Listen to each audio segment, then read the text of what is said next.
they're seeing is devastation. They see their loved ones. They see people in this building that's getting ready to collapse as though they're about to lose their life. So it was a major state of an emergency, 911. But more devastating was the lives that were lost without the blood. Come on here. The souls that may have been eternally separated from God. So I wanted to pose a question, if I may, to you tonight. God blood. God blood. God blood. God blood. In Exodus. Exodus means a departure or going out or a way out.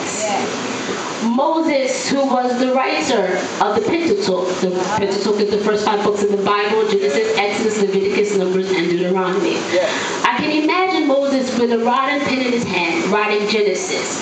Genesis, we see, is the formation of a world. Exodus, we see, is the formation of a nation.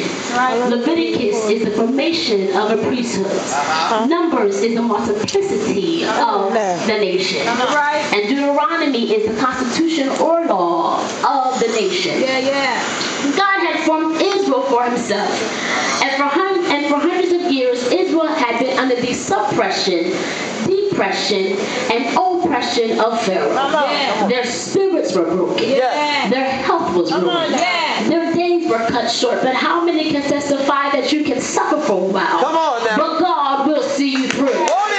If you want to be delivered, he will deliver you.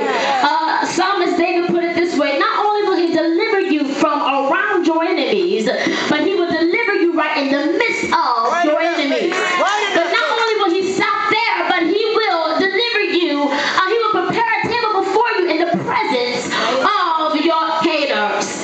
In the midst of oppression, he'll make a burden light. In the midst of intimidation, he'll give you confidence. In the midst of embarrassment, he'll lift up your head. Israel had enough of Egypt's oppression. Moreover, God had enough of Israel crying in his ears. Israel cried for days and nights, winters and summers, autumns and springs. Israel didn't stop crying to God. Now, how many people would be honest to agree that you can hurt so bad until you don't know how long you've been crying? Your days turn into weeks, and your weeks turn into months, and you're still crying. Now, how many also can testify tonight that sometimes people will make you cry? Some folk are even bold enough to make you cry. Some of us cry until our eyes are bloodshot red. We cry until we develop headaches, and we cry until we can cry ourselves to sleep. Some of us even cry until things feel better. They put out a song years ago that said the rich have to cry, the poor have to cry, you have to cry, and I have to cry. Sometimes we just all have to cry. You can go through so long that you begin to feel like a crybaby. But the Bible says that weeping may endure for a night, but joy coming in the morning. Back in the day, there was a singer song that said, I cry and he delivered me. How many know that when you cry, your tears are just fertilizing your ground? When you cry, your tears are fertilizing your ground for your harvest. In the midst of an Egyptian experience, God will always send somebody to let you know that he's seen your tears and he's heard your cry.